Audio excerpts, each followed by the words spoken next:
I'm senior consultant neurosurgeon at Yashoda Hospitals, Malakpet. We were fortunate to operate upon a 49-year-old gentleman who hails from Warangal. We are not disclosing the name because of patient consent issues.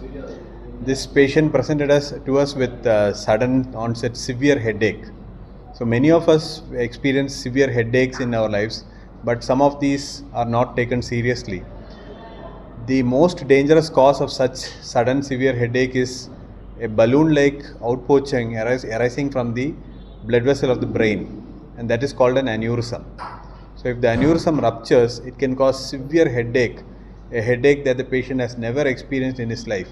So if you also come across any patient who has sudden severe headache, he has to seek medical attention immediately. In this case, this patient had a aneurysm of the brain, that is a balloon-like projection from one of the major blood vessels of the brain, and it was very large in size and it had ruptured into the brain. So such a situation is life-threatening, and if immediately we don't do surgery, it can lead to death of the patient because there will be tremendous pressure inside the skull, inside the brain, and the brain can get damaged. So such patients can develop coma, fits, and can lead to death. So in such cases, we also consider emergency surgery because of this life-threatening situation.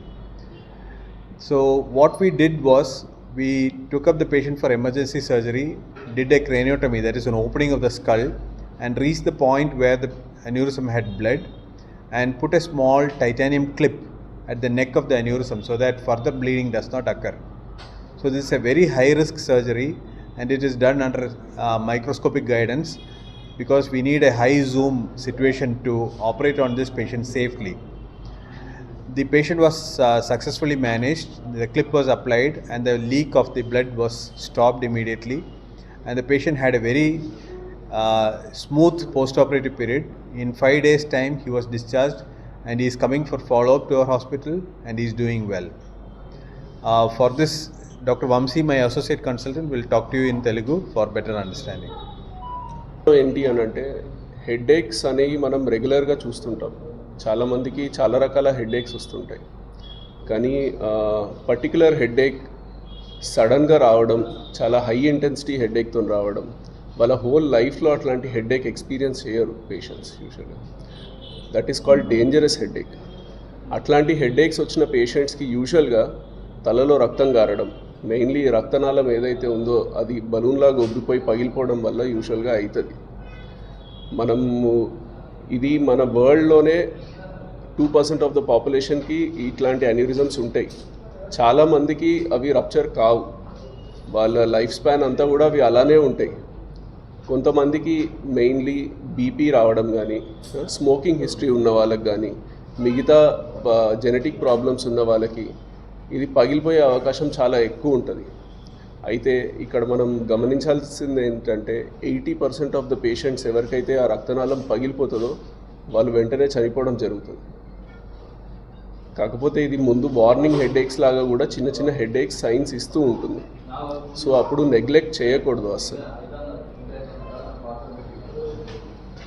హాస్పిటల్కి వచ్చే వాళ్ళు ఆ 20% of the పేషెంట్సే హాస్పిటల్స్కి వస్తారు. యూజువల్గా ఆ రక్తనాళం పగిలిపోయిన 20% of the పేషెంట్సే హాస్పిటల్కి రావడం జరుగుతుంది. దాంట్లో కూడా 15% మంది ఆల్రెడీ వెంటిలేటర్ మీద కోమా స్టేజ్లోనే వస్తారు. వాళ్ళని కాపాడడం కూడా కష్టమే అవుతుంది. మిగతా 5% మందికే మనం ట్రీట్మెంట్ చేయగలుగుతాం. ఆ 5% మందిలో కూడా 3-4 మాత్రమే బతుకుతారు. మళ్ళీ దాంట్లో కూడా 1-2 చనిపోవడం జరుగుతుంది ఈ ప్రాసెస్లో. It is a dangerous disease.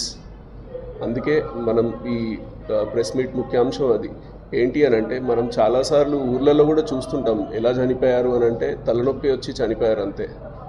తర్వాత అసలు రీజన్ కూడా తెలియదు ఎందుకు చనిపోయారో కూడా.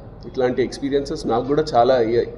మా ఊరు నుంచి కూడా, వరంగల్లో కూడా నేను చాలా విన్నాను ఇట్లాంటి ఎక్స్పీరియన్సెస్. కాకపోతే వాళ్ళకి ఈ డాక్టర్కి అప్రోచ్ కావడానికి అవైలబిలిటీ లేకపోవడం కానీ, సిటీ స్కాన్ అవైలబిలిటీ లేకపోవడం కానీ, ఎంఆర్ఐ అవైలబిలిటీ లేకపోవడం. నా పేరు డాక్టర్ వంశీ రెడ్డి, నేను associate consultant neurosurgeon Yashoda Malakpet హాస్పిటల్స్లో. నేను ముందుగా చదువుకున్నంత వరంగల్లోనే, కాకతీయ మెడికల్ కాలేజ్. అండ్ వరంగల్లో లాస్ట్ ఇయర్ వరకు పనిచేస్తుండే నేను ఇక్కడ neuro surgeon. Sir doctor Jayanand Sudheer, my consultant neuro surgeon in Yashoda Malakpet. Sir ఇప్పుడు నా సీనియర్తో పాటు మా గురువు గారు కూడా, నేను సార్ దగ్గరనే నేర్చుకున్నాను న్యూరో సర్జరీ అంతా.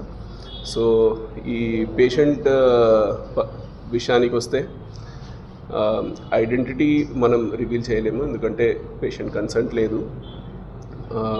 సో పేషెంట్కి మెయిన్లీ బ్రెయిన్లో ప్రాబ్లం ఉండే. This was a 49-year-old male patient actually. So తనకి సడన్ హెడేక్తోనే వచ్చాడు మా దగ్గరికి. వస్తే మనం సిటీ స్కాన్ చేస్తే దాంట్లో రక్తం అనేది బ్రెయిన్లో కారడం జరిగిందని గుర్తించాము. కానీ అది ఎందువల్ల కారిందనేది దానికి మల్టిపుల్ రీజన్స్ ఉంటాయి యాక్చువల్గా. కాకపోతే ఈ పేషెంట్ స్పెసిఫిక్గా రక్తనాళం అనేది బలూన్ లాగా ఉబ్బిపోవడం వల్ల, అది పగలడం వల్ల, బీపీ ఇంకా స్మోకింగ్ హిస్టరీ వీటన్నిటి వల్ల అది వీక్ అయిపోయి పగిలిపోవడం వల్ల సడన్గా బ్రెయిన్లో రక్తం గడ్డగట్టడం జరిగింది. ఆ ప్రాబ్లంతో పేషెంట్ మన దగ్గరికి రావడం జరిగింది. డీటెయిల్స్ సార్ చెప్తారు. నమస్కారం.